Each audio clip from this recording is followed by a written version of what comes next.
إله إلا الله محمد رسول الله لا إله إلا الله محمد رسول الله عليه صلاة الله عليه صلاة الله. Мы такие вечера регулярно проводим накануне ифтара, значит, потому что у молодежи многие ураза, ифтар, многие не понимают сути, не понимают значимости, не понимают историю этого всего, значит, мусульманства. И поэтому вот у нас уникальная возможность сегодня задать самые такие вопросы наболевшие. Поэтому вот как уразе настраиваться, как готовиться, что такое ураза. Вот поэтому заранее такое мы проводим. И у нас в программу вот этого месяца мы обязательно проводим такую акцию «Первый намаз». Как-то вот многие люди мусульмане, но они намаз никогда не читали. Вот мы первый раз ведем их на намаз, значит.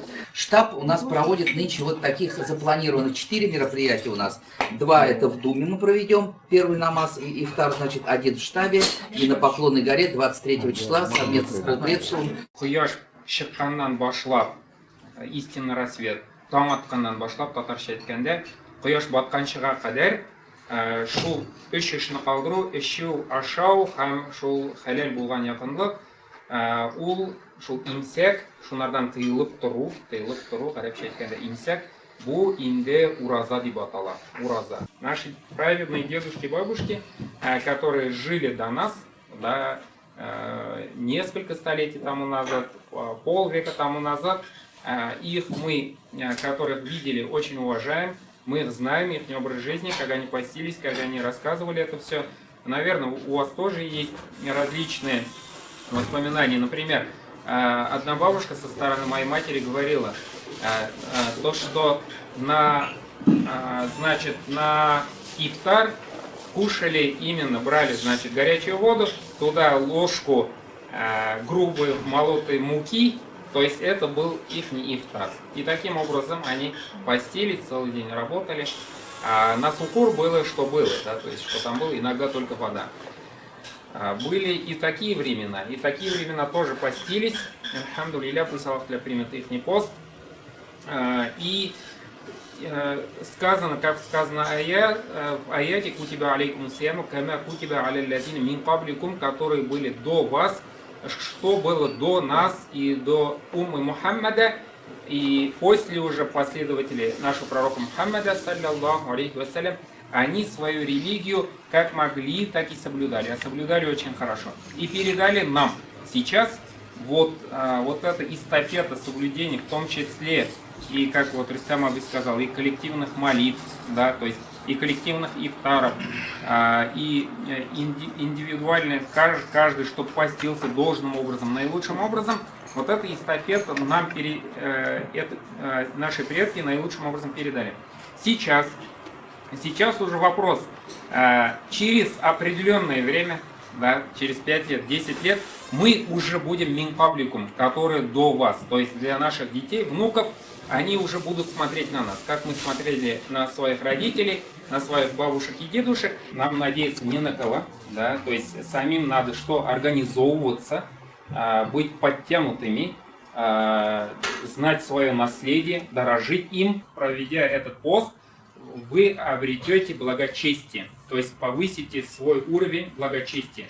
Мы уже мусульмане, альхамдулилля, говорим ля иляха илляллах, Мухаммаду Расулюллах, стараемся соблюдать что-то из религии, и с помощью этого месяца еще уровень может быть. Аллах Субханаху ва Тааля говорит, если воспользуетесь этим, ла'аллякум таттакун, может быть, вы будете более благочестивыми. Это то же самое, если сравнить, самые слабые сравнения, да, с самолетом. Самолет, когда поднимается, да, взлетает, тратит очень много энергии. И летчики тоже. Очень много энергии тратится. Но после того, как высоту уже взяли, уже все. Можно уже и в салоне, да, уже пассажиры расслабляются, и летчики также. И сам расход топлива и так далее снижается. Это важно, хотя очень слабые сравнения, потому что в месяц Рамадан, если подтянемся, возьмем себя в руки, да, все, как говорится в нашей религии, даже в месяц Рамадан, даже нежелательные вещи становятся на уровне харама, их надо оставить. Даже те вещи, где нет греха, например, просто смотреть какие-то матчи и так далее, и так далее. Если даже здесь мы сократим, возьмем себя в руки, зная то, что за дополнительный совершенный поступок сунна именно в Рамазане записывается как за обязательное действие, то потом целый год для следующего Рамадана мы будем уже что? Стату взяли очень легко, благочестие проведем этот год до следующего Рамадана. Поэтому вот этим университетом, таким мадресе, как Рамадан, целым месяцем надо воспользоваться и повысить свой уровень благочестия. Благочестие перед Аллахом в первую очередь. И в хадисе говорится: «Инна Аллах ля яндуру иля аджисамикум васуварикум валякин яндуру иля кулубикум». Поистине Аллах Субханаху ва Тааля не смотрит на вашу внешность и на ваш внешний вид, а поистине смотрит на ваши сердца. У нас должен быть искренность, мы должны научиться этот месяц начать не с самого месяца, а именно начать таким образом, чтобы мы умели уже все делать, и в том числе поститься ради Аллаха. Что это значит? Это значит то, что поститься можно и нужно. Например, взять, чтобы поднять свой уровень, научиться читать Коран. Именно в этом месяце. Это хорошо. Это является сунной. Именно в этом месяце побольше ходить в гости. Это хорошо. Я так и делаю намерение. Халисан лилляхи тааля. Да, в том числе буду ходить в этом месяце в гости. Буду приглашать семейные праздники. Буду читать коллективные молитвы таравых в мечети. Даже определяю сколько раз. 10 раз, иншаллах, со всеми вместе. Или у кого-то уже 30 раз. Не буду пропускать таравых коллективные. Основное намерение должно быть халисан лилляхи тааля. О Аллах, искренне для тебя, только для тебя. Халисан лилляхи тааля. Я намереваюсь, ният-лим, делаю намерение, ният-лим, буайна, вот буайна, этот месяц продержать от первого числа до конца Рамазана только ради тебя. Только ради тебя. И все. Да, только ради тебя. Халисан. От слова ихляс с арабского переводится очищение. Очистить вот это намерение от всего остального, даже других хороших поступков, даже от приглашения гостей, ходить в гости, изучать Коран. И надо быть откровенным с собой, да? Искренним. Надо записать свои плохие качества, записали, и поставить себе цель, что чтобы к концу Рамадана, чтобы мы все это что делали? Ну что? Получится, нет? Скажите, пожалуйста, кто из нас лучше? Никто-то не может сказать, правильно же?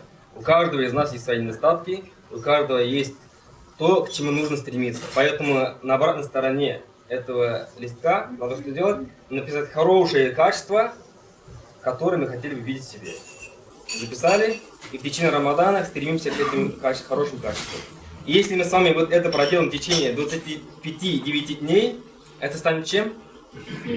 Нашей привычкой, иншаллах. Получается, у нас мы с вами первые дни поста разговляемся 20:56 вроде бы. Грубо говоря, в 9, 21:00. И ифтар у нас будет где-то в 2 часа. Плюс-минус. То есть получается такой короткий промежуток. Если мы с вами во время ифтара, во время разговения хорошенько покушаем, то, соответственно, нам станет тяжело, да? И те люди, которые ходят в мечеть на таравих намаз или совершать таравих намаз дома, если мы с вами хорошенько покушаем, будет тяжело нам совершать эту молитву, этот намаз. И когда мы с вами станем на сухур, а может даже не будем ложиться, то есть когда настанет время сухура, то есть утренний прием пищи, желудок наш полон, и получается сесть еще поверх еды, это может стать, во-первых, причиной изжоги, правильно же, да? И это станет намного хуже. Поэтому, например, на сайте umat.ru Шамиль Хадаб, он уже где-то 2 года тому назад выставил свои ролики, где он советует, как надо питаться. То есть, коротко говоря, вечером, во время ифтара, во время разговения, это фруктовый салат, это овощной салат, желательно мясное не кушать, то есть не кушать то, что долго переваривается. А утром, во время сухура, надо есть то, что долго переваривается. Кстати говоря, вроде бы утром не советуют фрукты. Вот. И утром, конечно, стараться не кушать, не есть соленые. Да? Намерение это что? Намерение – это цель.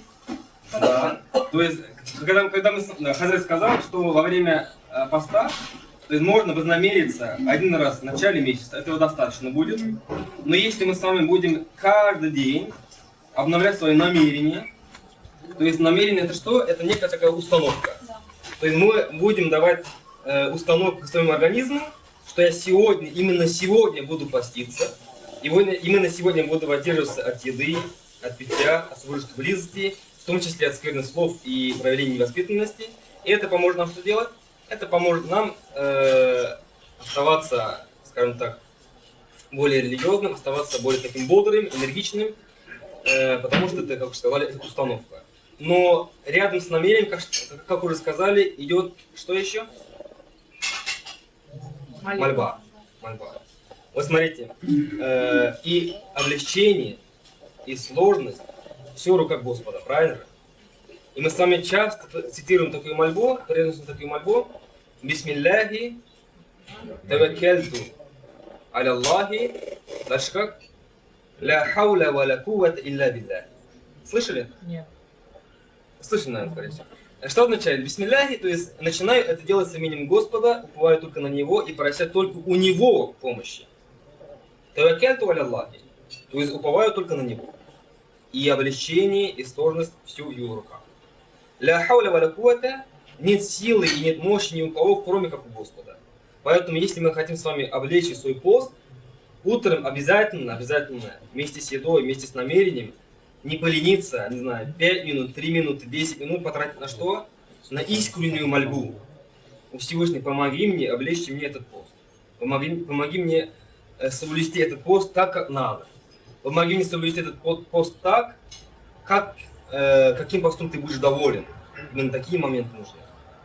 И если мы с вами утром будем молить Всевышнего об облегчении, Всевышний слышащий, он видящий, все в его руках, и он обязательно нам поможет. Прием лекарственных препаратов, он разрешен людям, но есть люди, которые постоянно принимают какие-то лекарства, и состояние здоровья позволяет им, как бы соблюдать пост, но при этом отмена этих препаратов... таблетки надо запивать. Да, их надо запивать, инсулин. В самом деле есть список тех людей, которые имеют право не поститься. Это больные люди. Они делятся на две части. Первая часть те, которые проходят именно курс лечения. Они проходят курс лечения, завершают его, потом сами уже другое время, хоть осенью, хоть зимой, сами уже дополняют. А другая часть, у которых нету надежды, что они выздоровеют когда-нибудь, да, то, что нету стопроцентной гарантии, то они уже имеют право искупить этот пост уже во время Рамазана, накормив 30 человек. 30 человек накормив, таким образом могут искупить свой пост. На ваш вопрос, если конкретно ответить, да, то что это хронические больные. Они уже в этом Рамазане, не оставляя на потом, уже должны сделать фидья, то есть искупление поста спокойной душой. Если им это прописано, например, диабетики и так далее, они знают, у них есть большая вероятность, что они никогда не выздоровеют, такие будет продолжаться, а потом уже нельзя оставлять.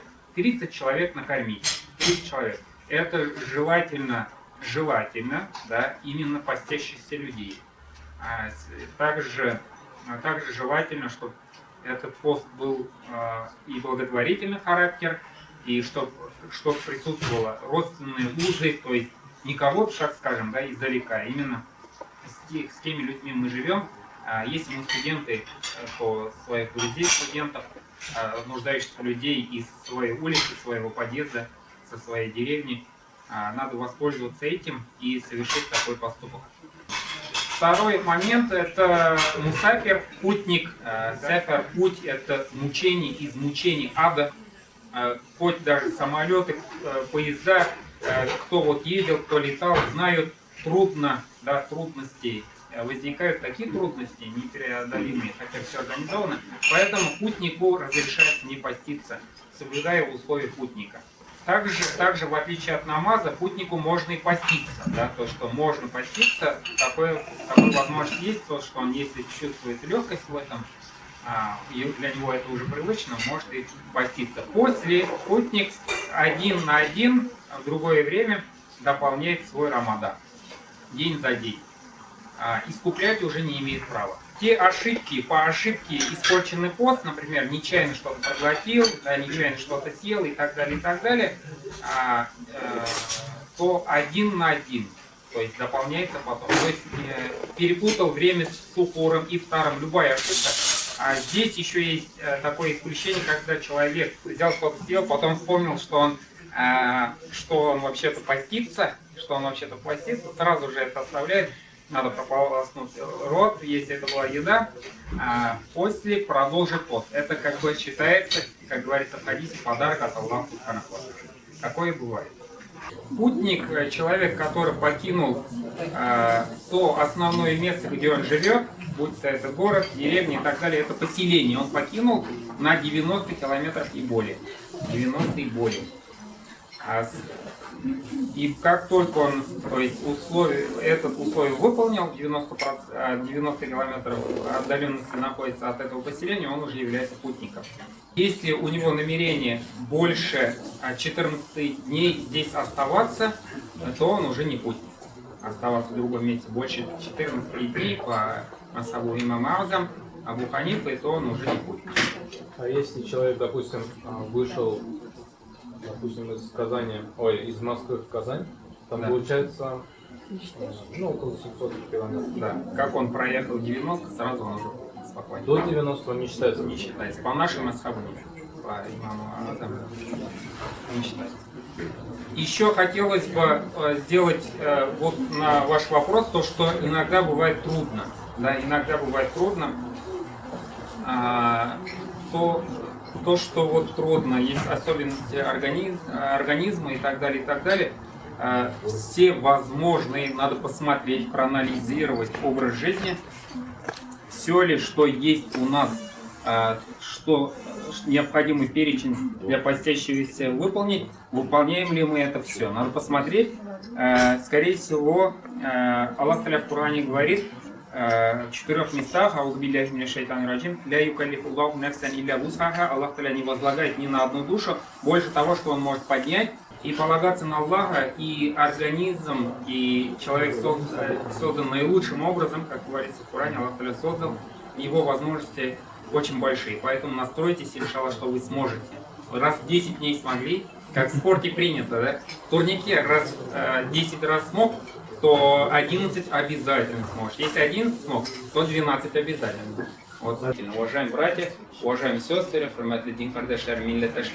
на это обращайте внимание, когда уже зайдет солнце в пятницу, да, после магриб намаза начнется уже Рамазан.